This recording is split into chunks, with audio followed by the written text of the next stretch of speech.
उन्होंने अपना कांग्रेस का जो आइडिया है वो उन्हें बताया कि उनके अपना क्या आइडिया है कांग्रेस के बारे में। पावरफुल मुझे लगा वो। उन्होंने बोला है कि ये मेरी कांग्रेस की आइडिया है और आपके लिए कांग्रेस क्या है ये आप खुद डिस्कवर करोगे।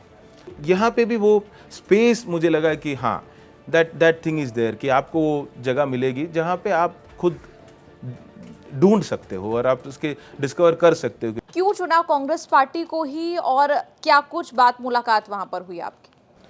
क्यों चुना कांग्रेस पार्टी? मतलब सबसे पहले जो है ना, हम लोग वैसे पॉलिटिकल बैकग्राउंड से नहीं आते कि जिसमें पेरेंट्स या कभी पॉलिटिकल में रहा हो या फिर परिवार में कोई पॉलिटिकल हो, ऐसा नहीं है।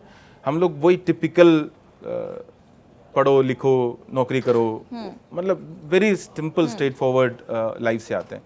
तो कांग्रेस या फिर कांग्रेस से ना कांग्रेस से ज़्यादा जो है, सबसे बड़ा ये था कि पॉलिटिक्स या नहीं पॉलिटिक्स, है ना, उसमें एक डर लगता है।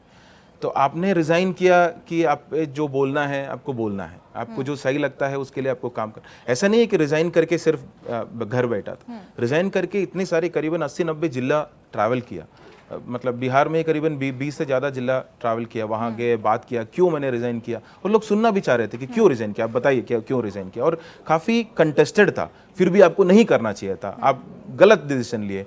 किसी ने तो मुझे बोला है कि आप बिल्कुल एक नंबर का लूज़र हो, मतलब यूजलेस IAS ऑफिसर हो। तो मैंने उनका देखा तो पता चला कि मैंने एक जगह सर्व किया था, वहाँ के ये जहाँ पे मैंने सर्व किया। तो मैंने उनको पूछा कि बाकी जगह से तो ट्रोल आ रहे हैं तो आ रहे हैं, ठीक है कोई बात नहीं, वो पॉलिटिकली मोटिवेटेड है, पर मुझे जेन्युइन लगा। तो मैंने उनसे फ़ोन करके पूछा कि क्यों आपने ऐसे क्यों लिखा कि लूज़र है।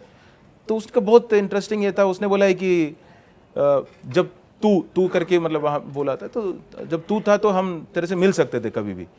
अब तू कश्मीर लोग के भाग गया, अभी तो दफ्तर के अंदर ही नहीं जा सकते हम कहीं, किससे हम अपनी प्रॉब्लम किसको बताएं।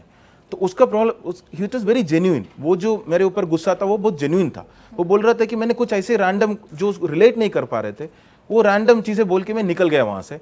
और फिर उनकी प्रॉब्लम्स कौन सॉल्व करेंगे, मतलब वो एक्सेसिबिलिटी था, वो जो था वो कौन सॉल्व करेंगे। ये पॉलिटिक्स तो वो उस वक्त इतने सारे चीज़ें क्यों छोड़े आप, क्योंकि आपको अपनी बात रखनी थी।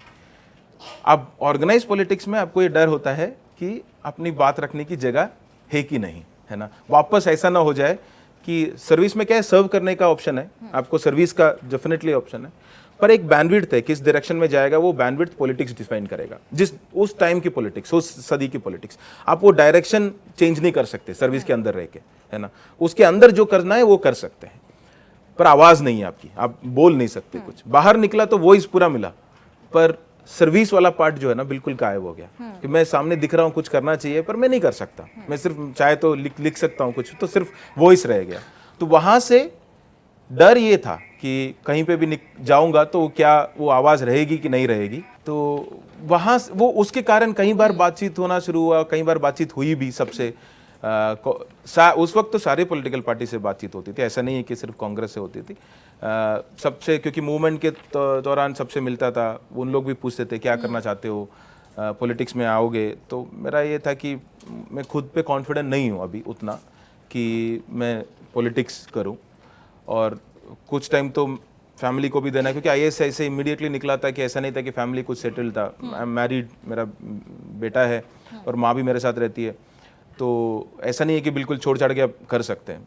तो वहाँ पे काफ़ी लंबे टाइम तक ये इनडिसिशन था, मैं मानता हूँ इनडिसिशन या कन्फ्यूजन, इनसिक्योरिटी, डर, ये सारी चीज़ थे। ये मतलब क्या होगा अगर चला जाऊँगा। तो जो आपने एक ही चीज़ कमाया है वो है क्रेडिबिलिटी, इंडिपेंडेंस। मेरी राय से लोग एग्री करे ना करे, पर ये है कि हाँ ठीक है, इसको जो लगता है यही बोलता है, मतलब इसकी कोई क्रेडिबिलिटी है। तो वो जो चीज़ आपने कमाया, एक ही चीज़ कमाया, उसको भी आप खो दोगे तो फिर क्या ही रहेगा, what will be there in your life.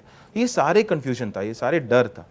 फिर over a period of time जब लोग ये पूछने लगे कि अच्छा आपने बोला है कि ये सब गलत है, फिर सही क्या है और कौन सही है, सही क्या है और कौन सही है वाले सवाल आया। फिर पढ़ने लग गया काफ़ी सारे, फिर काफ़ी जगह ट्रैवल किया, पर सुनने के लिए गया, मतलब बोलने के लिए नहीं गया।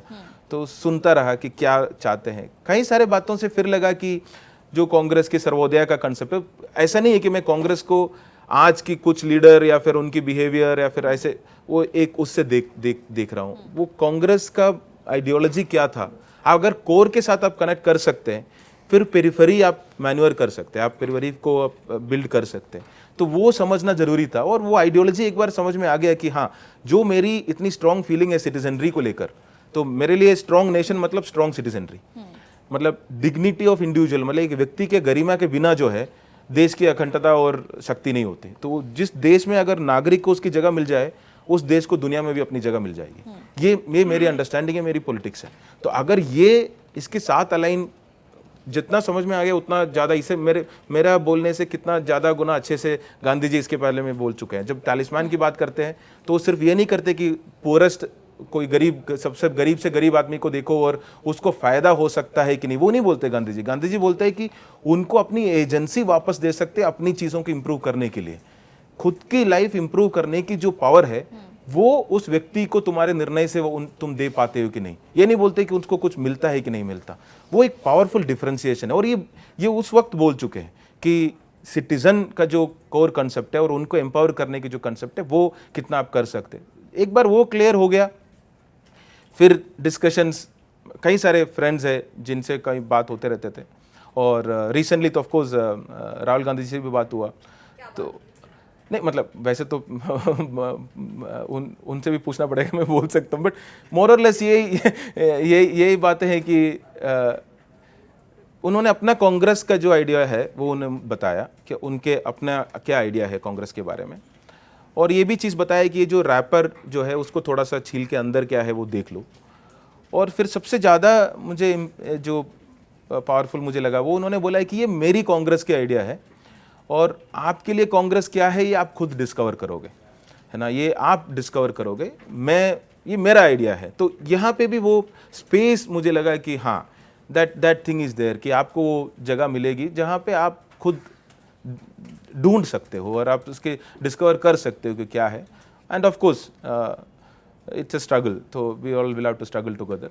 This is what in the nutshell, but yes, all these things have kind of, ये सारी चीज़ें मिलके मुझे लगा कि हाँ, ज्वाइन करना चाहिए, नहीं करना, मतलब अभी बाहर रह के सिर्फ बोलने से बेटर है कि अंदर आऊँ, और दोनों चीज़ अगर हो सकता है, सर्विस करने का भी और आवाज़ दोनों मिल सकता है ये पॉलिटिकल स्पेस में। बात की गंभीरता को समझेंगे। इस बात को आगे बढ़ाते हुए मैं सवाल लेता हूँ कि आपके पास ऑप्शन तो बहुत सारे थे ना, राजनीति में आने के आपके पास ऑप्शन बहुत सारे थे, पर आपने एक हारता हुआ नेता को चुना है, जो नेता लगातार हार रहा है, वर्षों से हार रहा है। बीजेपी उसको पप्पू कहती है, मैं राहुल गांधी की बात कर रहा हूँ। वो कांग्रेस को कोई लैंडस्लाइड विक्ट्री नहीं दिला पा रहे हैं। कांग्रेस पंडित नेहरू की वो कांग्रेस जिसके सामने कोई विपक्ष नहीं था, इंदिरा की वो कांग्रेस जिसके सामने कोई विपक्ष खड़ा नहीं होता था। अभी राहुल गांधी के नेतृत्व में लगातार राहुल गांधी हार रहे हैं। दूसरी तरफ विश्व के एक ताकतवर नेता प्रधानमंत्री मोदी, जिनको प्रोजेक्ट करती है भाजपा की वो दुनिया के सबसे पावरफुल नेताओं में से एक हैं, उनकी लीडरशिप थी, वो नहीं आपको अपील कर रही है। एक हारते हुए नेता की लीडरशिप आपको अपील कर रही है। ऐसा क्या राहुल गांधी में आपने देखा? हारता हुआ नेता नहीं है, जो सही मूल्यों के लिए खड़े जो नेता है वो अपील कर रहे हैं। ये नहीं अपील कर रहे कि वो हार रहे जीत रहे, क्योंकि स्ट्रगल करेंगे तो it's politics is not measured in 5 years 10 years, 5 या 10 साल में तो आप पॉलिटिक्स की पूरा, ऐसे तो 80 के बाद तो जो जनता पार्टी थे उनको तो 2000 तक तो क्यों सपोर्ट करते कोई। वो जिन लोगों को लगा कि वो वैल्यू है उसमें साथ खड़े होना चाहिए, उन लोग उनके साथ खड़े रहे, वो आगे बढ़े, है ना। तो आज वही ज़रूरत है।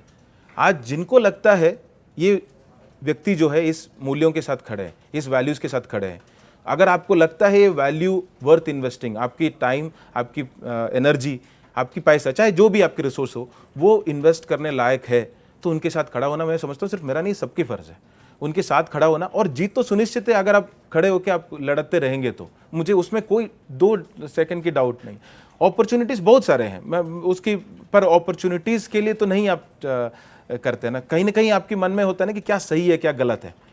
कई बार मैं अभी रिसेंटली भी यही कह रहा था कि कई बार इंसान क्या सोचता है, सही और गलत के बीच में नहीं चुनते, आसान और मुश्किल के बीच में चुनते हैं।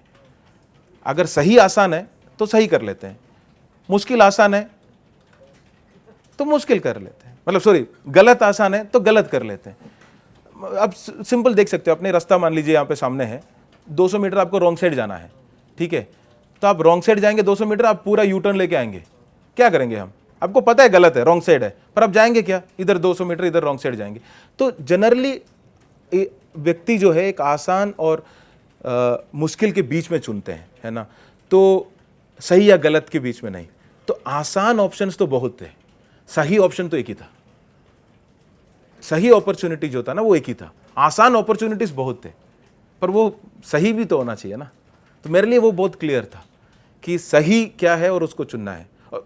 सही है तो मुश्किल, आसान हो तो चेंज होता रहेगा, मुश्किल है तो ऐसे कौन सी मुश्किलें नहीं है जो हम नहीं मिलके नहीं पार कर सकते, बिल्कुल कर सकते हैं।